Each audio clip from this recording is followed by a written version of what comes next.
On June 15, according to data released by the National Bureau of Statistics of the Communist Party of China, the prices of second-hand houses in 70 major and medium-sized cities experienced a comprehensive decline in May.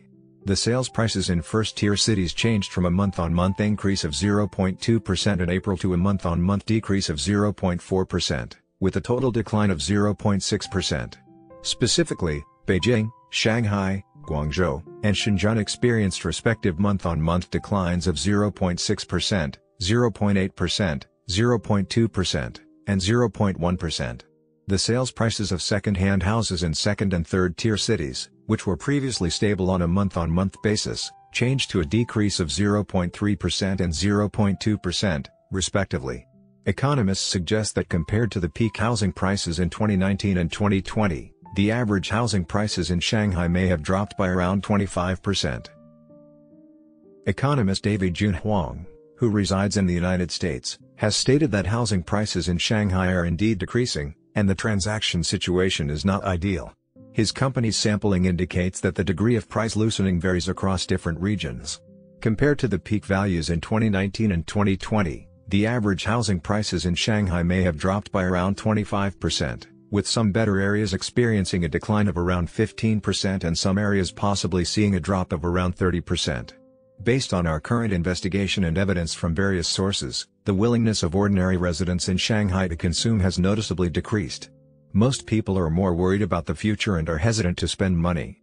This is the reality, he said. What we observe is that apart from the relatively prosperous businesses in the food and hotel sectors, other consumption areas are not so optimistic and are relatively sluggish.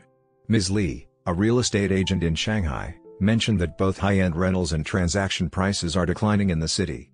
Rental prices have fallen by 20% to 30%, and the luxury housing market is also facing challenges.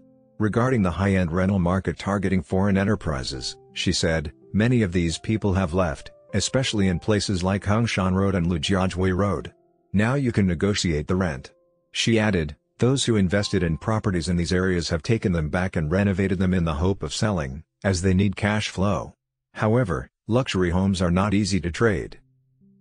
According to Ms. Li's introduction, in terms of rentals, Shenzhen and Guangzhou have suffered the most severe decline among Beijing, Shanghai, Guangzhou, and Shenzhen. This is related to their industrial structure, as Shenzhen has a higher concentration of electronics and internet industries. Additionally, the poor economy in Hong Kong is also a contributing factor. Mr. Wang, a homeowner in Shanghai, stated that low-price transactions can still be found in the second-hand housing market. However, for medium-priced houses, those priced at over 50,000 yuan per square meter, they are essentially unsellable. Even if you put it up for sale, it's basically impossible to sell. The prices of those houses priced at a few 100,000 yuan per square meter have dropped, but nobody wants to buy them. He further explained, in Shanghai, it's almost impossible to buy a house within the inner ring. They have value, but there are no buyers. The lowest prices within the inner ring are over 50,000 yuan per square meter, and generally, they are over 70,000 yuan. Mr. Wang believes that the slogan "housing is for living, not for speculation" is like a mountain that is crushing the entire real estate market. The Daily Economic News recently cited Yan Yujin, research director at eHouse Research Institute, who analyzed that the most significant feature in May was the consecutive narrowing of the monthly increase in the housing price index. The current cooling trend is universal, and the performance of new housing markets in some first-tier cities is also poor. In some cities, new phenomena such as zero down payment, low down payment, or even negative down payment have emerged, indicating very weak purchasing power. According to data from Shanghai Central Property, the transaction volume of second-hand houses in May further declined from 17,700 units in April to 15,300 units, a month-on-month decrease of 13.3%. This data is close to the vitality line of 15,000 units for second-hand houses in Shanghai. From 2019 to May 2022, the transaction volume of second-hand houses in Shanghai had consistently remained above 23,000 units. As a result, the average online signing price also declined with the reduced volume. In May, the transaction amount of second-hand residential properties in Shanghai was 51.032 billion yuan, a month-on-month decrease of 16.43%. Lu Wengxi, an analyst at Shanghai Central Property, analyzed that with the transaction volume of second-hand houses returning to the vicinity of the vitality line, there is greater short-term pressure. If there is no external intervention, the transaction volume of second-hand houses in June may continue to decline. Sohu.com reported on June 11 that real estate agent Zhang Hongqiao stated that the transaction volume in their store had decreased by nearly 30% compared to February. The store is located in the core area of downtown Shanghai, where there are many improved-type properties with prices ranging from 10 million to 30 million yuan. With the decrease in transaction volume, many agents in the store have gone on vacation, which was almost unthinkable before. Independent broker Ji Xiong stated that they haven't had any deals for 2 months. The monthly traffic on their online platform has decreased by nearly 2/3 compared to February.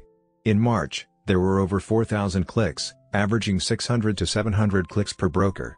However, in April, there were only over 1,700 clicks, and in May, it further decreased to over 1,300 clicks.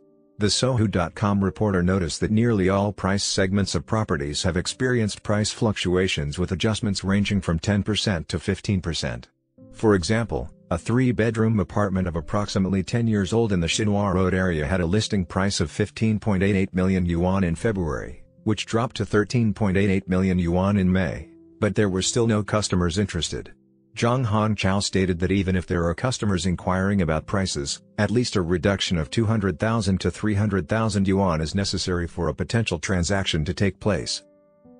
According to data from the National Bureau of Statistics, in May, the sales prices of second-hand residential properties in Beijing decreased by 0.6% compared to the previous month, marking the first month-on-month decline this year. Real estate agents who were more aware of the cooling trend in Beijing's property market informed Caijing magazine's Caijing 11 people that after a short-lived market surge in February, selling houses became difficult again from the middle to late March. As May arrived, pessimism continued to spread in the property market. Listing volumes and price reductions kept stimulating home buyers. Over 120,000 second-hand homes listed in Beijing.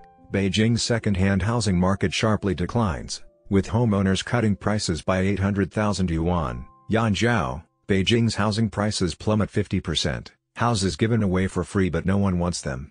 Investigations conducted by Caijing 11 people in various communities revealed that within the Fifth Ring Road, some communities that were around 30 years old experienced significant price reductions. Outside the North Fifth Ring Road, houses near internet giants were heavily impacted by layoffs and new property releases, resulting in prominent price reductions. Housing prices in the outskirts of Beijing continued to remain sluggish.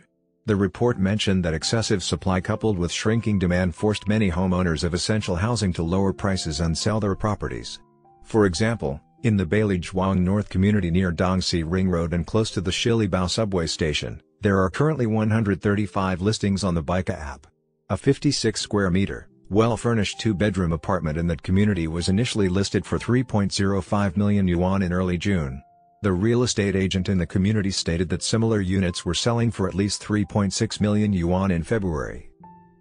In addition to the areas around internet giants, housing prices in the outskirts of Beijing, far from the city center, are also experiencing a decline. Non-core districts such as Yanqing District and Miyun District have seen a continuous decline in second-hand housing prices over the past 2 years, with Yanqing District showing a more significant decrease. In May of last year, prices in Yanqing District dropped by nearly 5% compared to the same period, and in May of this year, they dropped by over 3% compared to the previous year. Caijing 11 people stated that as the economy slows down and the pandemic recedes, potential homebuyers in the core urban areas are adopting a more cautious stance. Meanwhile, housing prices in the suburbs of Beijing continue to fall, leading to even more dismal transaction volumes. The report raises questions about how long stable-priced properties can hold their ground and whether the downward trend in prices will continue. It is currently difficult to determine. In the Beijing market, the dynamics between buyers and sellers are undergoing subtle changes. The era of housing shortage has passed, and more sellers are beginning to make concessions.